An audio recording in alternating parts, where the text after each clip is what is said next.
Bienvenue dans le podcast de la Commission nationale du débat public.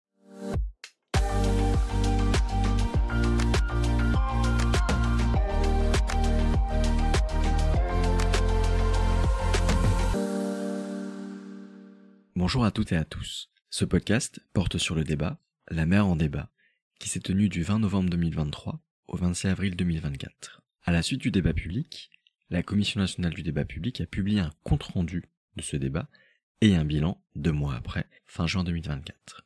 En octobre 2024, les différents ministères qui avaient saisi la Commission nationale du débat public pour ce débat ont publié leurs décisions sur les enseignements qu'ils ont tirés du débat et les engagements concernant la participation du public pour la suite de la planification maritime. Quelle a été l'ampleur de la participation ? Comment les contributions des publics ont-elles été restituées par la CNDP ? Quels sont les enseignements principaux de ces contributions ? Et enfin, comment le gouvernement les a-t-il prises en compte ? Dans ce podcast, Florent Augagneur, vice-président de la CNDP et président de ce débat, donc le débat La mer en débat, va répondre à ces questions.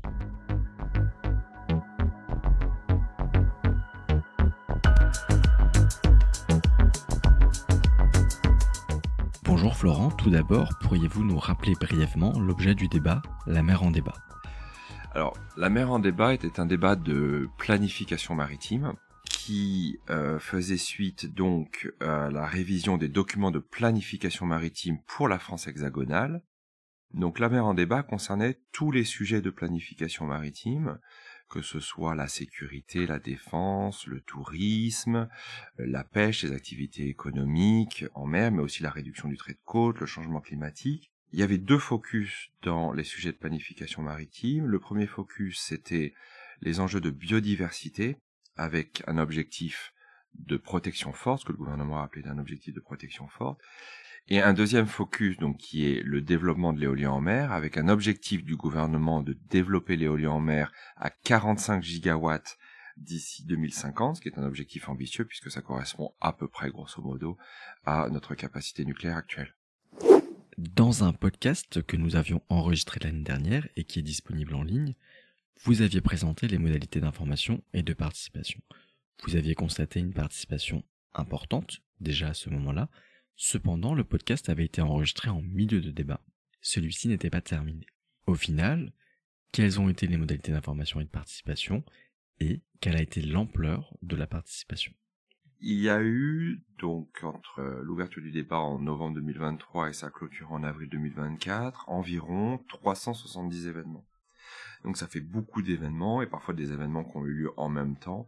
La plupart de ces événements ont eu lieu sur les façades maritimes françaises, mais il y a eu aussi des événements à l'intérieur des terres. Il y a eu des événements aussi jusqu'à Paris, même des événements à Lyon. Et puis pas mal d'événements en ligne, et des événements qui ont pris des formes extrêmement variées. Il y a eu des croisières débats, des projections suivies de débats, il y a eu des assemblées citoyennes, il y a eu des partenariats avec des centres sociaux pour faire aussi des événements avec des publics dits éloignés, et puis des événements plus classiques, comme des réunions publiques ou des débats mobiles, et beaucoup d'ateliers cartographiques, compte tenu du fait qu'il s'agissait d'un débat de planification maritime et de planification spatiale.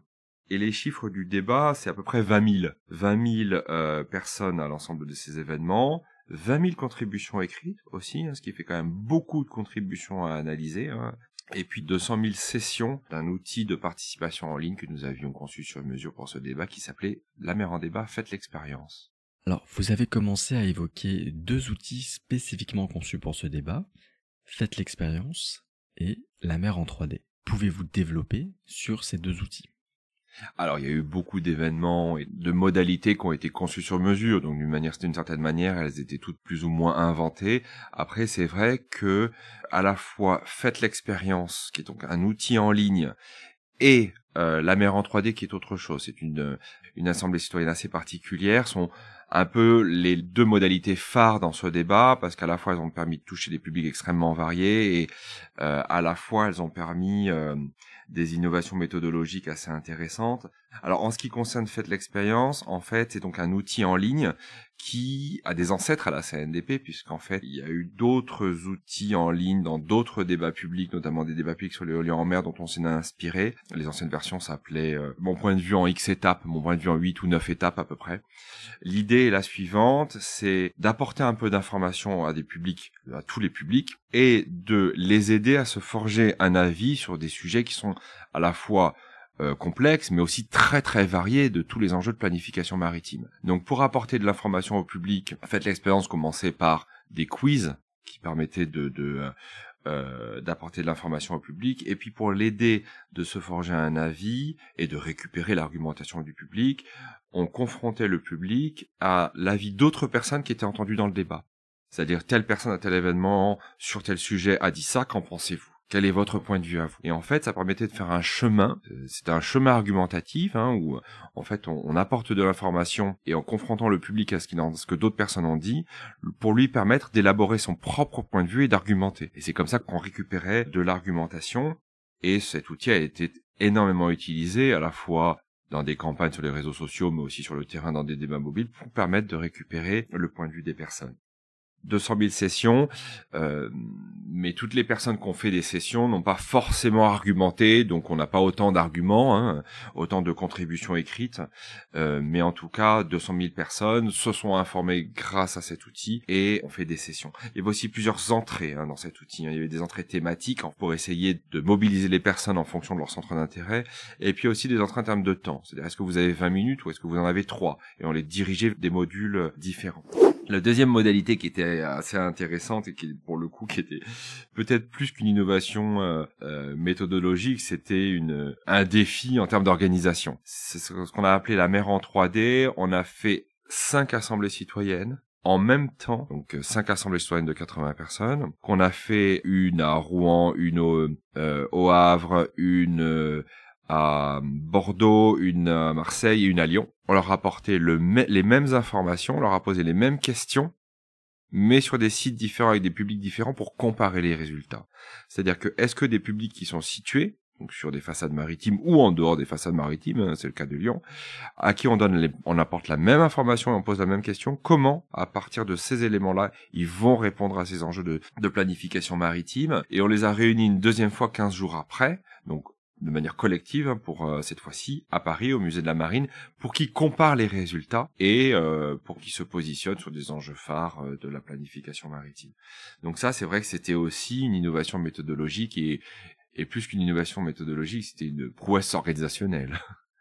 Est-ce qu'il y a eu des différences dans les positions des différentes assemblées citoyennes ? Pas tant que ça, en fait. C'est-à-dire que les priorités et les enjeux et les difficultés restent quand même relativement, parce qu'il y a quand même des accents qui peuvent être mis et des différences entre façades qui peuvent apparaître pour des raisons qui s'expliquent assez bien d'ailleurs. Si vous regardez la planification maritime dans ce qu'on appelle le Manche-Est et mer du Nord, il y a très très peu de surface, beaucoup de projets d'éolien en mer, on est sur une surface qui est là où il y a quasiment le plus de trafic maritime au monde après la Chine. Donc les problématiques sont un petit peu différentes. Si vous prenez par exemple le sud de la façade atlantique, c'est une façade sur laquelle beaucoup d'espaces sont réservés par les enjeux de militaire et de défense, donc pour lesquels on a peu d'informations.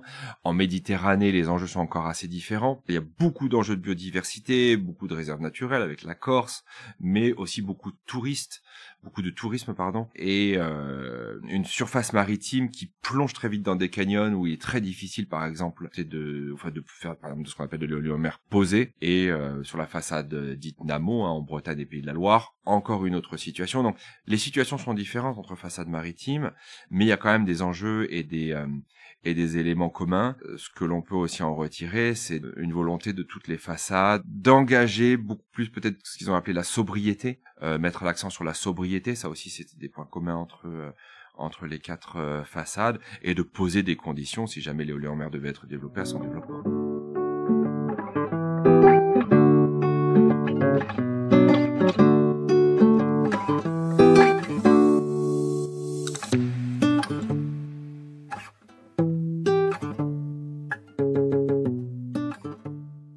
Comment la parole, les arguments, l'ensemble des contributions des citoyens et citoyennes et des acteurs qui ont pris part au débat a été restitué après celui-ci? Dans toutes les procédures de débat public, à la fin du débat public, les commissions particulières ont 2 mois, c'est un délai qui est défini par le législateur, pour restituer la parole du public, c'est-à-dire pour faire un compte-rendu. Donc dans tous les débats publics, on rédige dans cette période-là et on publie donc 2 mois après la fin du débat. Donc là, le débat s'est terminé en avril et c'était en juin. La parole du public à travers un compte-rendu exhaustif, sa synthèse et un bilan. Dans ce cas de figure, au-delà de ces documents réglementaires, compte rendu et bilan, qui sont publiés à chaque fois dans le cadre d'un débat public, nous avons publié deux autres documents. D'abord, nous avons publié un atlas, parce que dans ce débat-là, nous étions dans un débat de géographie, dans un débat de spatialisation, qui avait beaucoup d'enseignements en termes de spatialisation, et nous avons décidé de restituer aussi ces enseignements sous forme de cartes, qui sont des enseignements visuels, des enseignements géographiques, des enseignements de spatialisation. Donc nous avons publié un atlas dans lequel nous avions restitué les enseignements à la fois en identifiant des modèles de spatialisation et à la fois en appliquant ces modèles au territoire pour voir qu'est-ce que ça pouvait donner. Donc ça, c'est un des premiers documents que nous avons publié aussi à ce moment-là. Et un deuxième document que nous avons publié, qui est un document très complet, nous avons publié ce que nous avons appelé le tableau des arguments, c'est-à-dire l'ensemble de toutes les observations et propositions du public, avec le principe d'équivalence, c'est-à-dire qu'un argument n'est émis dans le tableau qu'une seule fois, mais ce qui nous a permis d'identifier les milliers d'arguments de manière totalement exhaustive du public et l'ensemble des propositions qu'il a formulées dans ce débat. En les regroupant par grandes catégories, ce qui nous permettait aussi de voir quelles sont les catégories dans lesquelles il y a eu plus d'arguments, plus de propositions par rapport à d'autres, et ça nous a grandement aidé à établir le compte-rendu d'ailleurs. Il y a donc une restitution importante avec des outils différents, des publications différentes. Quels sont les principaux messages du public et les principaux enseignements sur ces façades maritimes?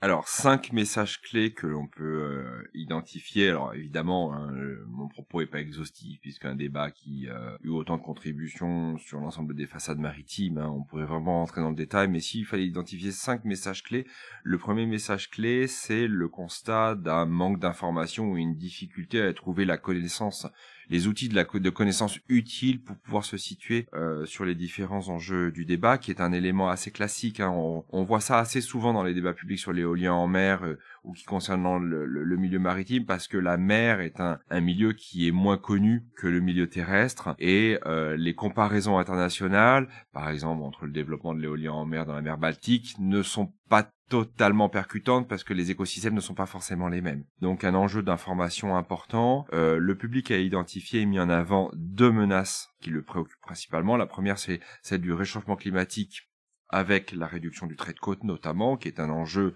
sur toutes les façades maritimes. Et la deuxième, c'est les pollutions d'origine terrestre, c'est-à-dire la question des bassins versants, puisque une grande partie de la pollution maritime, en tout cas près des côtes, est d'origine terrestre. Le troisième message clé va concerner l'éolien en mer. Alors, évidemment, l'éolien en mer fait toujours controverse comme toutes les modalités d'énergie. En revanche, on a constaté certaines convergences ou certains consensus sur les conditions de son développement potentiel, et ces conditions sont au moins la préservation de la pêche côtière ou la pêche artisanale, la préservation des paysages et la préservation des écosystèmes marins. Et si vous regardez et que vous prenez ces 3 conditions, préserver les paysages, préserver les écosystèmes marins ou préserver la pêche côtière, de ces 3 conditions, vous en concluez l'éloignement des côtes de l'éolien en mer. Parce que près des côtes, c'est là où les écosystèmes sont les plus fragiles, c'est là où la pêche artisanale a lieu, et c'est là aussi là où l'éolien en mer devient visible et donc impacte les paysages. Donc le fait qu'il y a un consensus sur ces 3 points a convergé vers effectivement des positions sur l'éloignement des côtes, mais cette position crée des tensions sur les coûts.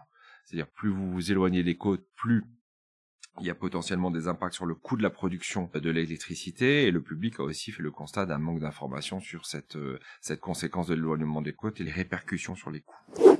Le 4e enjeu ou message clé va concerner plutôt donc la biodiversité, avec la localisation des zones de protection fortes. Là, le public renvoie davantage aux scientifiques, l'identification des zones aux écosystèmes fragiles et les zones nécessitant d'être davantage protégées. En revanche, le public a fait, en tout cas manifesté, l'envie ou la demande d'interdiction à l'intérieur de ces zones qui soient plus lisibles, plus visibles pour le public. Et de nombreux exemples ont été mis en avant qui existent déjà et qui fonctionnent. Le parc marin d'Iroise ou Port-Cros en Méditerranée, qui sont des aires marines protégées, qui fonctionnent totalement différemment, hein, mais qui arrivent à mettre en place de la protection de l'environnement avec l'association des acteurs, principalement en associant les acteurs.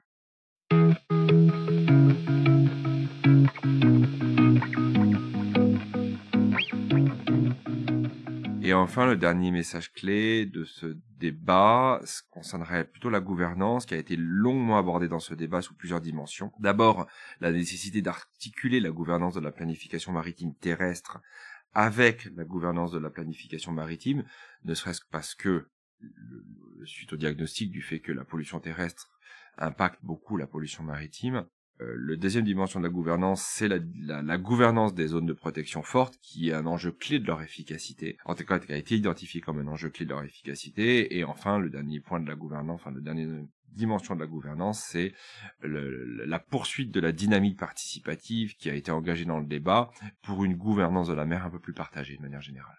Alors, nous avons discuté des modalités d'information et de participation, de la restitution faite par la CNDP au public des contributions, des principaux enseignements de ces contributions. La planification maritime est un plan du gouvernement. Comment le gouvernement a-t-il pris en considération les contributions des publics pour sa planification maritime? Nous, ce que nous veillons, c'est la prise en considération de la parole du public, qui sont les termes de la Convention d'Aarhus, c'est-à-dire que le décideur n'a pas obligation de donner suite favorable à tout ce que dit le public, mais il a l'obligation d'examiner les observations et les propositions du public publiquement avant de prendre sa décision. Donc on dit qu'il doit justifier sa décision au regard du public ou répondre aux observations et propositions du public. C'est pour ça qu'on les liste, hein, et encore une fois, elles ont été listées de manière très exhaustive dans le tableau des arguments qu'on a rendu public sur le site du débat. Donc le décideur a répondu en octobre au compte-rendu, avec des réponses assez volumineuses, et la CNDP a émis un avis sur cette réponse, non pas sur le contenu de cette réponse, mais sur sa complétude, on dit est-ce que les réponses sont suffisamment complètes, et la CNDP a considéré que les réponses du décideur étaient suffisamment complètes, avec quelques demandes de compléments toutefois sur un certain nombre de sujets, et la formulation de nombreuses recommandations aussi de la CNDP. Mais en tout cas, la CNDP a considéré que ces réponses étaient suffisamment complètes pour engager ce qu'on appelle la concertation continue, parce que la loi prévoit qu'après un débat public, la participation du public se poursuit sous forme de concertation, c'est-à-dire avec un garant, et que d'autres sujets, si nécessaire, peuvent être traités dans cette phase de participation avant l'enquête publique ou la participation par voie électronique et la validation du document de planification. Cette concertation continue est actuellement en cours, donc il y a encore des choses qui peuvent être traitées, d'autres informations qui peuvent être apportées au public, et la participation du public se poursuit.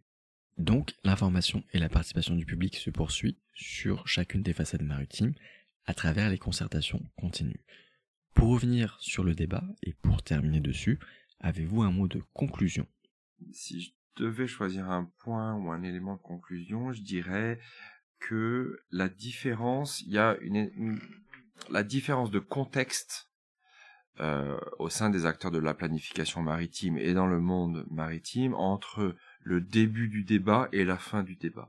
On voit vraiment comment la délibération a fait évoluer à la fois le contexte, mais aussi fait évoluer les positions des acteurs, et a même créé certains regroupements, des alliances entre acteurs qui se sont formés pendant le débat et qui ont été poursuivis après. Il faut se rappeler qu'avant le débat, la situation était quand même assez conflictuelle, avec des problèmes de l'Office français de la biodiversité, leur bâtiment de Brest qui avait été brûlé, les titres de la presse aussi qui étaient très durs, parlant d'une pêche en colère, de la fin de la pêche.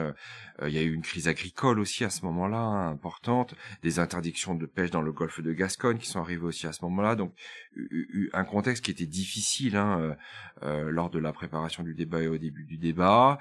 Et après le débat, on a remarqué un autre contexte avec de nombreux acteurs, des élus locaux, des pêcheurs, des acteurs de l'industriel qui ont reconnu que le débat avait été utile et avait fait bouger les lignes.